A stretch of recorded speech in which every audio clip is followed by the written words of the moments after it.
Good morning everyone, I hope that you're all well. This is, I can't remember what number of studio vlogs that I've done so far. Today is a yarn dyeing day. For those that don't know, my name is Hannah, I dye yarn, I make stitch markers.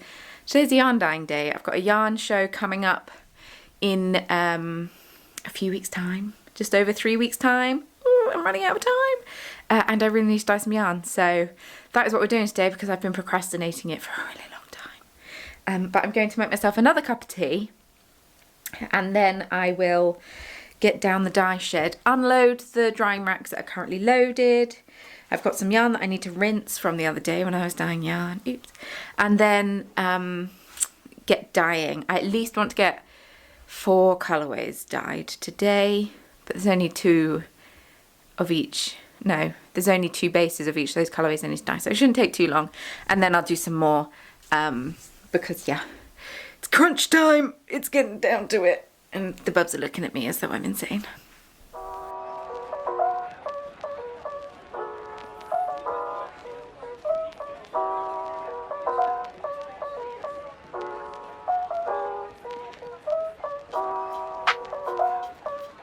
So I feel like one of the things that no one really talks about when it comes to yarn dyeing is how much of the morning or day, I don't know, whenever you start dyeing, is actually spent setting up for the dye day.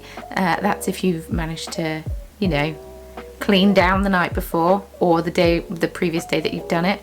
But a good chunk, for me anyway, of the dye day is prepping for it. It takes ages.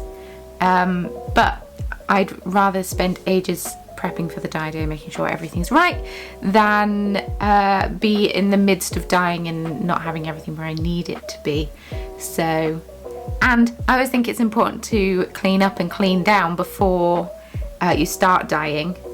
Either do it the night before or do it the morning of dyeing. I did it before in this case, because otherwise you're going to get dye that you're not using on a skein and it's a pain. It is a right pain. So this is just some yarn that I needed to rinse that I'd left cooling overnight. This is the Dreamweaver colourway and it's very pretty. I tip out all the excess water. And something that I do in between dyeing each colourway in a tray is I completely clean the tray. I don't have that many trays. I've got 2 really deep ones. I've got 4 of the size that I dye in the most, and I've got 4 quite shallow ones. And I very rarely use the shallow ones, and I use the this size the most, but I clean down between each one to make sure there is no cross-contamination of dye. And yeah, so this is just me getting all my dyes out, sorting them all out, referencing my dye notebook and all the colourways, making sure I've got them all out. And this will be for the colourway Ellen, which is inspired by one of my favourite characters I've ever played as. She was a Furbolg druid, and it was, oh, she was so fun to play and she was so good, and I miss her every day.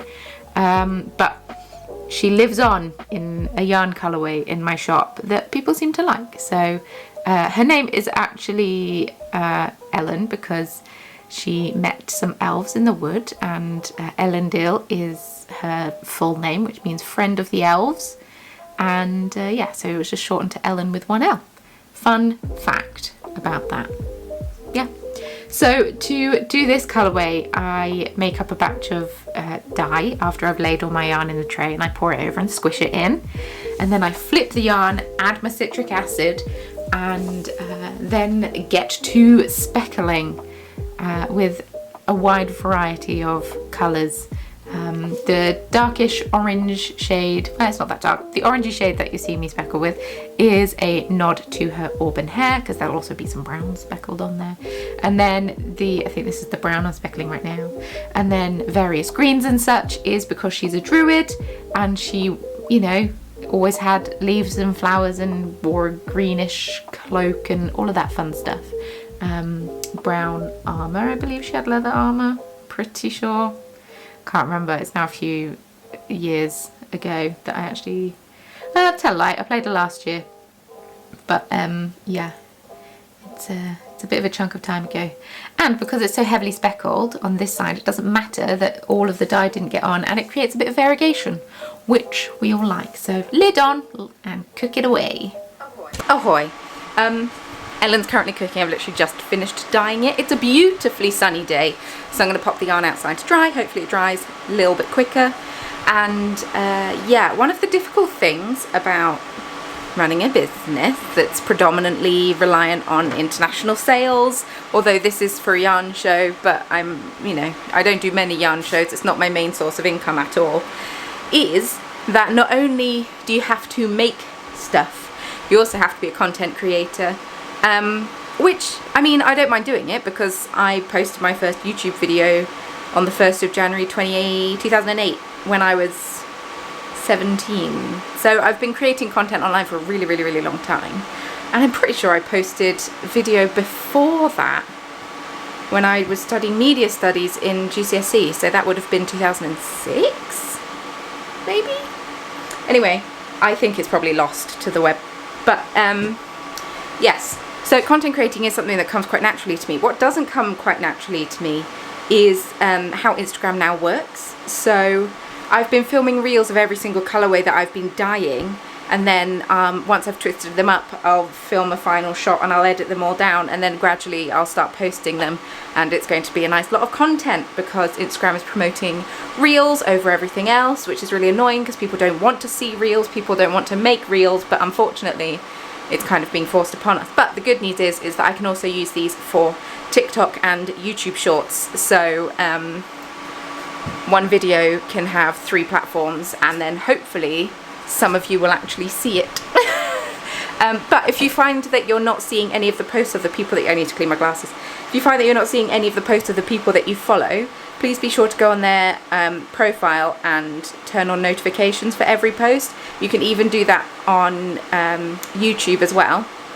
Below where the subscribe button is, next to it is a little bell. If you click on the bell, and you can turn on all post notifications that way, you don't miss when I or another creator that you enjoy post anything, and you'll get a notification through. You can do the same on Instagram. So if you're finding that you're not seeing any of the posts of various people that you follow and you really enjoyed their posts in the past and you want to see them more, 1, make sure you interact with them, and 2, turn on post notifications. That way you are notified whenever we post. So yeah, kind of annoying, but it's just one of those things. Social media changes, trends change, TikTok is big right now, and so Instagram is trying to be TikTok because, heaven forbid, it's its own entity. Now we are on to dyeing the next colourway, which I believe will be Dust of Deliciousness, judging by these dyes that I'm getting out here. And getting my dyes out in advance just helps me get organised because, I won't lie, the shelf of dyes is a complete mess. I need to sort it out and group them by like colour story, so all the blues are together, all the purples are together, blah blah blah. But I don't do that. Of course I don't do that. So this is just me taking the yarn out of the tub that they've been soaking in. It's always important to soak your dye before you dye it, soak your yarn, sorry, before you dye it, so you can get nice penetration of colour in there. Some people soak it overnight. I just soak it while the other colourway is dyeing, so it could be, anywhere from half an hour to longer than that. But yeah, so this is another one where I pour the colour over the top, let it absorb, and then flip the yarn. And this was originally a Knit Roll Yarn Club colourway that was called Jester's Blueberry Cupcake, that I've renamed Dust of Deliciousness because the Blueberry Cupcake had Dust of Deliciousness on it. And yeah, there's a great story where Jester tricked a hag using a cupcake. So it was, yeah, the colourway is kind of inspired by Blueberry Cupcake, covered in this magical dust, essentially. So that explains the colourway for those who don't know. And yeah, it's just, yarn is all very different consistencies. No, dye is very different consistencies sometimes. Sometimes it clumps together and it's really annoying to speckle. Sometimes it's a looser powder, which is also really annoying to speckle. You need that fine line. The turquoise is a fine powder, which makes it easy to sprinkle, but then it kind of goes over everything. And my fluorescent pink is really annoying because it's gone clumpy. So I just tend to take a little bit of dye on the corner of my measuring spoon. The measuring spoon is called a smidgen, as in that's the quantity of size. I think it's like a 16th or a 32nd of a teaspoon. I can't remember. But yeah, I just take it on the very corner and sprinkle it over so I don't get too much. So this is a different dye technique we're doing with Gift for Lolth. You may have noticed I've already got citric acid on it. That's what the blue thing is. I don't measure my citric acid. I know some people do. They're very precise with their yarn dye. I am not that kind of yarn dyer. And you know what? That's also okay. But this one is very similar to how I dyed Poison Resistance, but I did this colourway before I did Poison Resistance. So I'm speckling it with a turquoise and a purple at the moment, and I realise I have a lot of purple and turquoise colourways. Now I'm going in with a bit of, I think, neon purple, pretty sure, but there's no liquid in the tray at the moment, which is really interesting, and a different technique that I just had to go at to see what would happen, and it looks really nice, so we're winging it. I have a feeling that Metagaming Pigeon is also a similar one. There is no heat on yet. That's important. I don't want to burn the yarn. There's no water, there's no heat.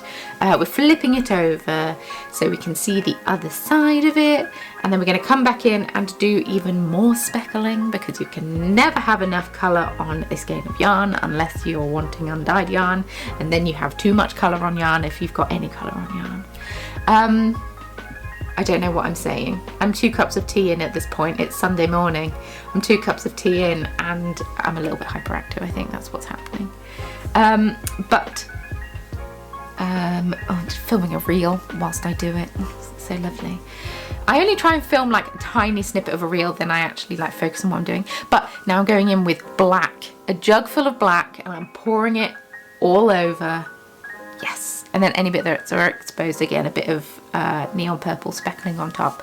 But it just creates a really cool effect, and it doesn't like cover up the colour. You can still see the colour underneath, but yeah, now the heat is on. The heat is on. I don't get copyright striked. I do sound exactly like the person who sang it. Very important. This is why we wear gloves, but I can't function my touchscreen phone when I'm in gloves, so filming reels and dyeing yarn is a messy, messy combination. Mary's brought me a tea down, which is delightful, and he's also brought me some batteries because my milk frother that I whisk my yarn with was dying, and you always forget how powerful it was. And then the batteries die, and then you replace them. You're just like, oh god, so whizzy. So I am currently dyeing up Gift for Lolth, and I'm going to do Spell Resistance next, and then I think I'm going to do one more at least, because then I'm going to have to start poaching zip ties off of yarn because I'm running out, because I've got some upstairs that I need to twist, there's some down here that I need to twist, and blah blah blah blah. So yes, I'm at least going to do 2 more colourways, but I still feel quite jazzed. What time is it? 1:30. Still feel quite jazzed, so I might just keep going. The music is good today. I'm having a bop around, and yeah, it seems to be going really well.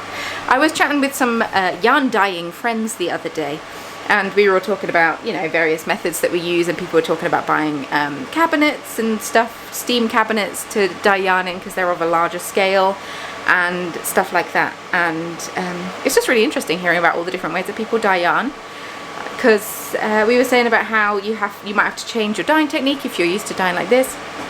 And I said that when I was dyeing yarn in the kitchen, which is what I did for many, many, many years, I was using the oven. I was using pots on the hob, and I was dyeing yarn in the oven, and I had to switch when I moved to the dye shed. So some of the techniques do not translate.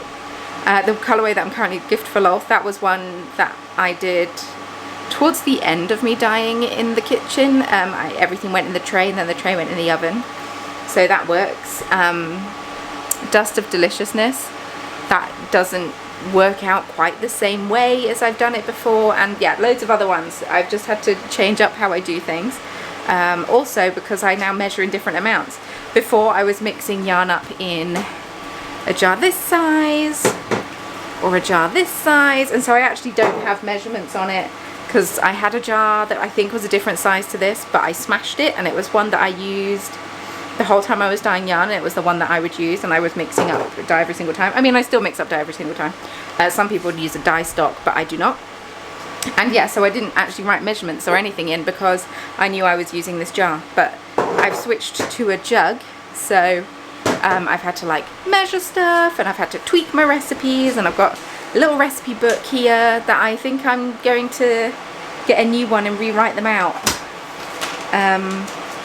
because yeah, it's a mess, but it's a nice organized mess. I know where to find everything, but it is a mess, so I might redo it, and who knows. But yeah, it's going well. It's all happening.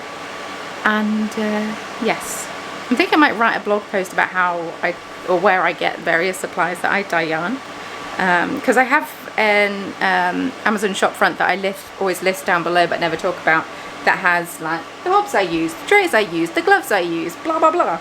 But I might talk about the dyes I use and stuff, and where I get mine from, being based in the UK, because I know some people struggle. But yeah, cool. Right, gonna have a sip of tea and then get going again, and I still haven't cleaned my glasses. I'm gonna clean my glasses first and then continue to bop around to music, because that is what I'm doing. So we are on to the final colourway I think I'm sharing with you. I did film a couple more, but then I realised I'm like super far into this vlog already. Really far in. So we are doing the Pour and Squish, which is the font term that I've actually done on 2 other colourways in this video so far, on both Ellen and Dust of Deliciousness. I'm adding the citric acid a little bit earlier this time than I have done before, and then the heat is on, and I've waited for a little bit, and then I'm flipping the yarn, but I cut out all the waiting because I'm a very impatient person personally. But then we just go in and speckle, which is really fun. Some people like to speckle both sides of their yarn. I do not. I try and lay it so it's not like half the yarn is showing. I try and lay it so a larger portion is, and then hopefully there won't be as much pooling. But you know, it's hand-dyed yarn, it's inevitable at some points. So but yeah, I just have a fun colour explosion party on this yarn. I miss when I had blue, purple and pink hair. I had it so many times in my youth, and currently it's a faded orange. I'm dyeing it Tuesday, okay? Stop getting on at me. But yeah, we just leave it to cook with the lid on, and then it's done. I'm nearing the end of the dye day. I've got yarn in a tub ready to be dyed, and I've got yarn up there ready to be put in the tub for soaking. So it's literally just 4 trays of yarn left, and I'm flagging. I often get like this towards the end of a dye day. I'm fine. Go flag. So I have a Diet Coke to keep me going, but yeah, I will finish it because it's stupid not to. But I'm flagging just a little bit. I'll be fine. I just need a sit down. But yeah, I've dyed up Stardust. A different technique once again than how I was doing it before. I don't know how it's going to turn out, but hopefully it turns out okay. And yeah, it's happening. It's happening. Ooh, I can cross off some more colourways that I've dyed. Okay, it's just one that I can cross off because I haven't finished dyeing Starlight yet, because I've got one more tray of that to do. I'm going to be dyeing Sea Hag, which is a colourway that was a one-off, but I actually really like, that I haven't dyed up since, I don't think. And then we're on to 1, 2, 3, 4, 5, 6, 7. 6 colourways, 7 colourways left to dye for the Wool Monty. So it's good. It's all happening. It's all happening, and I'm going to get it done. I've got 21 days until the Wool Monty, so I'm hoping to get them finished up next week. And then I can finish up stitch markers and get them all labelled, packaged up, and twist all this and label all this, and then start on that. Advents, that's what that is. Advent yarn. I made a reel and I think a YouTube short about it. But yeah, that's all my Advent yarn, and there's some under the sink as well. Because the final batch of Advent calendars goes live for sale on the 11th of June. So if you want one, set an alarm, 7 PM BST UK time, the 11th of June. And yeah, there's the final 30 going up. There is a limited amount that will be going on to Patreon the day before, 24 hours before, and then, yeah. But I'm going to start dyeing them up, hopefully, maybe, well, as soon as I've got all this done, basically, I'm going to start dyeing them up because I'm already behind on what I wanted to do. But I've been having a look through some of the books and some of the colourways that I want to dye, and I'm very excited to get started on it, and I think it should be good. As soon as I start, like, floofing the skeins and getting them ready for dyeing, I'm going to think, why am I doing this again? But at the moment, I'm very excited. But yeah. The final 2 trays are on Sea Hag. Very nice colourway. Forgot how nice it was. And it was like I said, it was like a one-off one that I needed to use up the rest of some dye for, and blah, blah, blah. But it's turned out really nice. And I need to get the broom because I just threw citric acid on my floor, which is not smart. But yes, I'm probably not going to rinse this yarn this evening. Any of these trays that have yarn in, I'm probably not going to rinse them this evening. I'll do them tomorrow. Because I am tired and would like to sit down. Time's at 4 o'clock. Mario goes to bed relatively soon. He's got quite an easy day tomorrow because he doesn't have a market on, but he still needs to get up because he's got a market on Sunday. So he needs to mix for Sunday and also has a wholesale. So, yes, we're going to our friend's noodle night tomorrow evening. Very excited. She set up a business making noodle sauces and fresh noodles, and she's having like a pop-up supper club type thing. So we're going along to that tomorrow evening, which should be very nice. So yeah, should be good. What a productive day I have had, which is good and needed. So yes, I've just got to twist up all this yarn now, and well, by now I don't mean right now, I mean I might do it tomorrow, instead of dyeing yarn and then dye yarn on Monday or something. I don't really know. Don't know anymore. What even are days at this point?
Good evening, folks. I have returned from my walk and I feel it was good. I'm glad I went.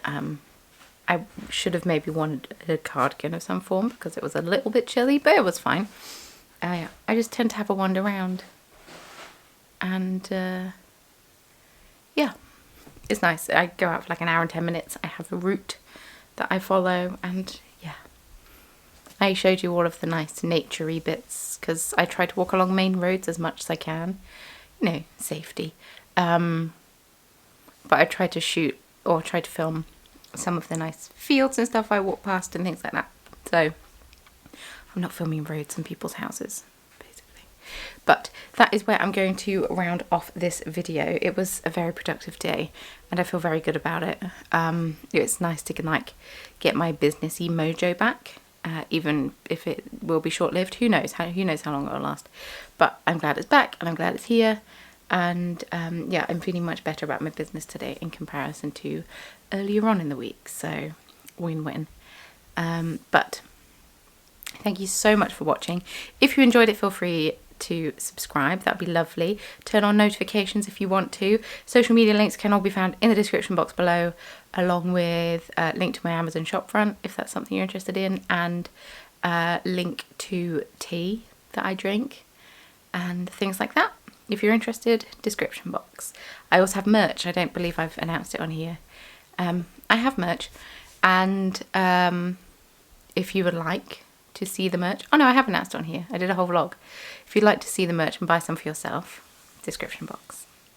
But with all that being said, thank you so much for watching and spending the day with me, keeping me motivated. Literally, there's so much hair coming out of our couch right now. Yes, keep me motivated and yeah, spending the day with me. It's been an absolute delight.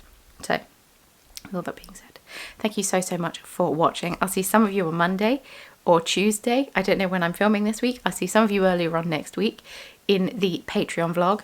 Sign up to Patreon if you want to. Be lovely if you joined. And the rest of you, I will see in next week's podcast. So